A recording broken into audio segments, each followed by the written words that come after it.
So here's another then Jon Heyman tweet or report that I do think we need to talk about, because let's play the hypothetical here. The Orioles don't get Gallen or Framber Valdez. Well, Jon Heyman's saying they've expressed interest in free agent starting pitcher Lucas Giolito. So before we jump down, and I know some people are got to go, you got to be absolutely kidding me. Let's break this down for a minute, okay? So there's a stat line, and MLB Deadline News tweeted this out. With that stat line, Gio had a really solid year last year when you look at the numbers. Now, numbers aren't going to tell the whole story, which we will discuss here in a second, but 10-4 on the year, 3.41 ERA, and just under 150 innings pitched. Zach, like, for a guy, if that's the numbers, that's pretty solid. Now, you looked at what his expected ERA was, which, again, expected didn't happen, right? Like, the ERA is the ERA, but the numbers were a little bit higher on that, correct? What was that final number at? Yeah, so just I looked up the stats because he had a very good June plus. In 113 innings, he had 20 games started. He had a 3.03 ERA across that to end out the season, but he did have a 4.86 expected ERA, a 4.08 FIP, and a 4.69 expected FIP. Like you said, though, expected stats are as good as me saying, oh, that was lucky. Does not matter. It's about results. Maybe the underlying things aren't as great. But it's funny, I wanted to pull this up because obviously this is what everyone's going to be talking about. So I'm not saying one is better than the other or Lucas Giolito is better than Framber, but I did want to kind of just real fast bring this up from their past season. I really hope I just brought up the right one. So as you can see, here's just a little comparison. Obviously the WAR games started and innings pitched are all going to Framber.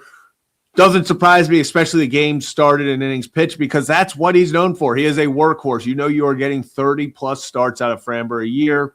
ERA leans to Gilito. ERA plus leans Gilito. More strikeouts, better K percentage to Valdez.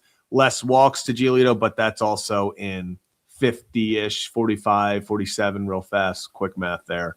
Less innings, and his walk percentage is better. So when you look at this stuff, there is some comparable things. Obviously, a lot of the counting stats are going to be swayed more towards Framber because he just pitched more innings. But that in and of itself is something you're paying for when you get Framber. You want that he is going to consistently go out there and eat innings. Is Gilito Framber Valdez? No. He's not, but Giolito's kind of a guy that I put in that Zach Eflin range, where I think if you get him, he can slide into your 3-4 spot, and you feel really good about that right now in Baltimore. But I think where the disappointment comes in is Framber Valdez slides into your 1 or 2. And people want when there is a big fish on the market. Now, I don't know how many people want him still, because let's be honest, this is getting very annoying. I am annoyed. Cool. Like, sign or don't sign. It sucks that we're at this point with such a talented pitcher where it feels like the consensus around fan bases is, dude, just make up your mind. We're tired of this. But Gilito, is he a star ace? All that? Not necessarily. But is he a guy that can get the job done? Yeah, I just think it is a much lower ceiling and a lower floor than a Framber Valdez. And here's another discussion here. And again, this is not us saying, oh, sign Giolito over Framber or sign Giolito over Zach Gallen. That's not what's being said, but it's context. So one thing I've heard about, well, Lucas Giolito has been very injury riddled. He's not durable. I want to debunk that for a second. Yes, he did miss 2024. He did. Didn't pitch in 2024. Last year, he had 26 starts. 2023, when he was fully healthy, he had 33 starts. In 2022, he had 30 starts. 2021, 31 starts. Shortened season for 2020, but 12 starts, so that's a full season then. 2019, when he was an all-star, he had 29 starts, and 2018, which was his first full season in the big leagues, 32 starts. So when we're looking at durability, don't look at the 1 year he missed, because every pitcher is going to have that asterisk to them. Like Corbin Burns was, wow, Corbin Burns a workhorse.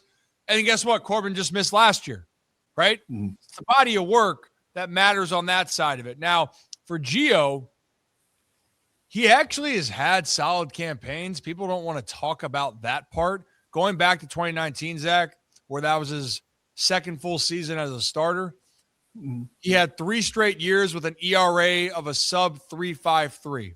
And then 2023, he had a solid start with the White Sox. And when he got traded, he was just complete poo.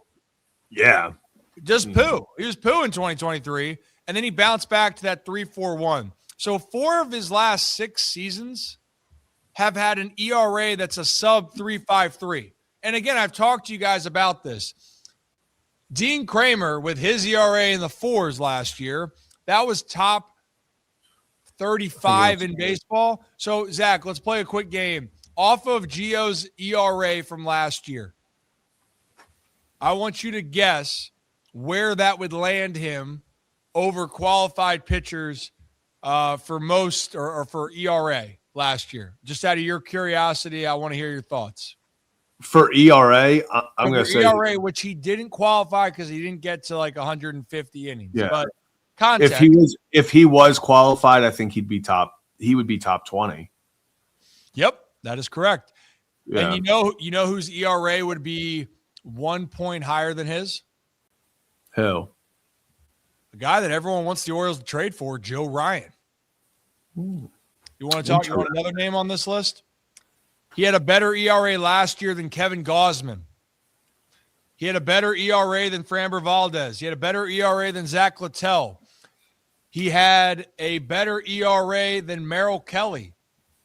He had a better ERA than Jesus Luzardo. He had a better ERA than Mitch Keller, Dean Kramer, Sonny Gray, Will Warren, Dylan Cease.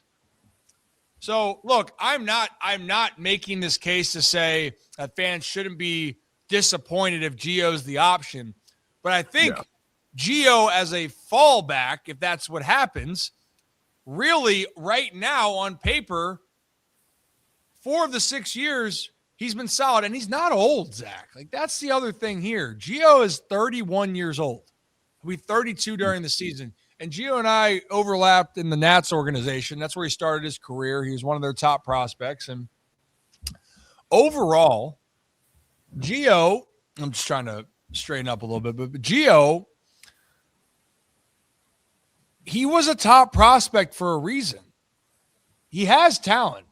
So it's not the move that Oriole fans would want, but I still stick by this answer. Whether the Orioles sign another pitcher or not, they have, if they stay healthy, enough to compete to start the year. I still believe that, because what's more important is how you get your team to be fundamentally sound and be good in situational opportunities. Most teams, you have to excel in one thing. The Orioles need to excel at one-run games. And don't say to me, well, Ryan, it's pitching. I know. Pitching, when you get later in the season and the postseason, yeah, it's going to matter. But also the strength of your team has to reign through. The Texas Rangers, when they won the Orioles in 2023, Texas was not a good road team for the season. Their pitching was pedestrian, specifically their bullpen, but they were a juggernaut of an offense, and they got healthy, and they just whooped ass.